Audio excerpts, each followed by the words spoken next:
So look, a big theme of my book, Choke Points, is that there are these choke points in the global economy, areas where one country has a dominant position and there are few, if any, substitutes. And these choke points have been what have been primarily used for economic warfare. The dollar and the US financial system is the most important choke point in the global economy. It's the one that America has relied on for sanctions against Iran, Russia.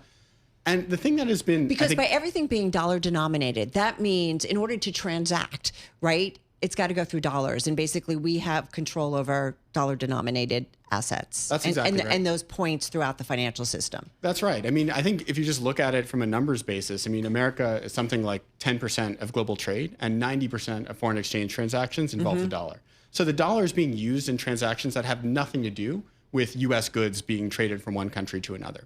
So I think the thing that has been most concerning to me, frankly, over the last week or two of when Trump has really escalated the use of tariffs is we have seen, I think, for the first time, at least in my professional life, real concerns that the dollar may be losing some of its safe haven status. And this obviously is concerning from the perspective that we all understand in terms of the dollar's role as the world's reserve currency is necessary for the way that we run our political economy, the way that we fund budget deficits. But I think also from a geopolitical perspective, there are concerns that if we were to undermine the dollar's role in the international financial system, it would significantly constrain the ability of the US government to impose impactful sanctions on foreign countries. The impactful sanctions is certainly one part of this, but the other part of this is the global economic world order, or the economic world order, I should say. And just the fact that the US and the dollar have really stood at the intersection of so much. When you talk about that being at risk, what exactly do you mean? What, in your view, could happen? Right. So what would it mean for the dollar to lose its position as the world's reserve currency? I think at the very baseline level of it, the dollar, by virtue of basically there being limitless demand for American treasuries, we have not had to balance our budget in decades, right?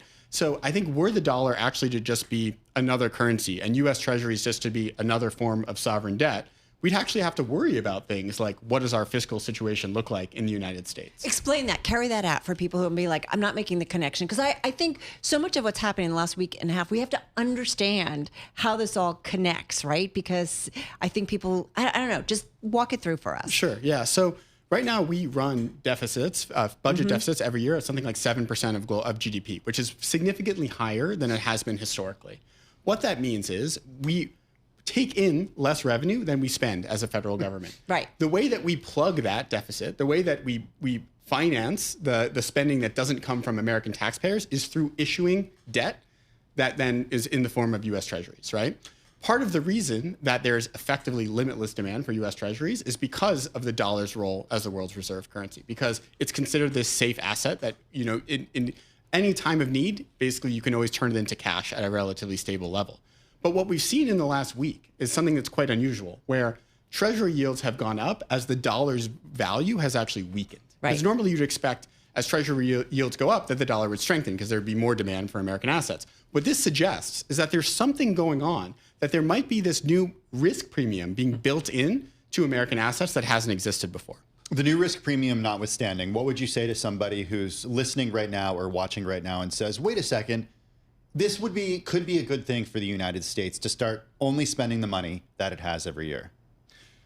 It's a fair point. At the same time, it would require a massive change in how all of our lives work, right? Because the lion's share of American federal outlays every year are in things like Medicare, Social Security, entitlement programs that Americans rely on. Yeah, so, I think Elon Musk has brought that to attention many times over the last couple of months when talking Doge. Right, although that has not been a focus of Doge, right? Exactly. If anything, you've seen expansion in things like Medicare Advantage payments, right? That has been covered in other Bloomberg media recently. So look, I think that we would have to have a substantial cut in government spending, and by the way, a concomitant rise in taxes.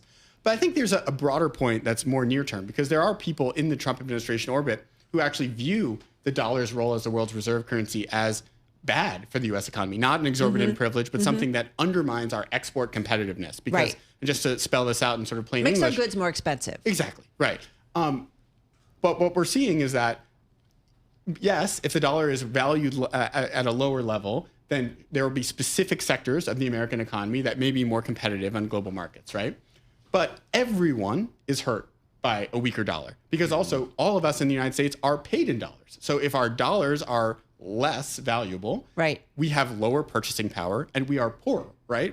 Our paychecks go less. They don't buy as much for us. Isn't it also important to talk about trade deficits? Everybody thinks bad trade deficit, but that also has implications as well in terms of demand for dollars, right? And it also, we want to be buying things because that gives people dollars and they in turn can buy US based assets, right? There's like this relationship as well. That's right. Yeah. I mean, the flip side of a trade deficit is that we have, financial asset financing that's coming into the United States, right? We have other countries who are investing in American assets, right? So that is, why you need the current account and the capital account have to balance. So a current account deficit will mean a capital account surplus, right? So that's right. I think if you truly were able to balance American trade, you would, by definition, have less capital coming into the United States.